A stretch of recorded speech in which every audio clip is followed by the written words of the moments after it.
అడుగుతున్నాను. ఈరోజు మేము చేయబోయే కథ పేరు ముల్లంగి దుంప. ఇందులో నా పాత్ర తాత. ఒక తాత ఒక ముల్లంగి గింజను నాటాడు. అది మొక్క మొలిచింది. ఆ మొక్క పెరిగి చాలా పెద్దదైంది. దుంప కోసం తాత మొక్కను పీకబోయాడు. లాగి లాగి ఎంత లాగినా అది రాలేదు. తాత అవ్వని పిలిచాడు. అవ్వ తాతను పట్టుకుంది. తాత ముల్లంగి మొక్కను పట్టుకున్నాడు. లాగి లాగి ఎంత లాగినా ఇద్దరు కలిసి ముల్లంగి దుంపని పీకలేకపోయారు. అవ్వ పాపను పిలిచింది.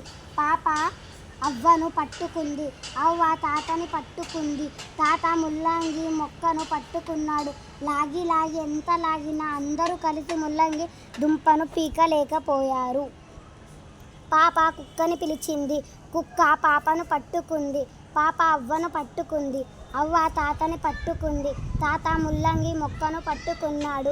లాగి లాగి ఎంత లాగినా అందరూ కలిసి ముల్లంగి దుంపని పీకలేకపోయారు. దాంతో కుక్క పిల్లిని పిలిచింది. పిల్లి కుక్కను పట్టుకుంది. కుక్క పాపను పట్టుకుంది. పాప అవ్వను పట్టుకుంది. అవ్వ తాతని పట్టుకుంది. తాత ముల్లంగి మొక్కను పట్టుకున్నాడు. లాగి లాగి ఎంత లాగినా అందరూ కలిసి ముల్లంగి దుంపని పీకలేకపోయారు. అప్పుడు పిల్లి ఎలుకను పిలిచింది. ఎలుక పిల్లిని పట్టుకుంది.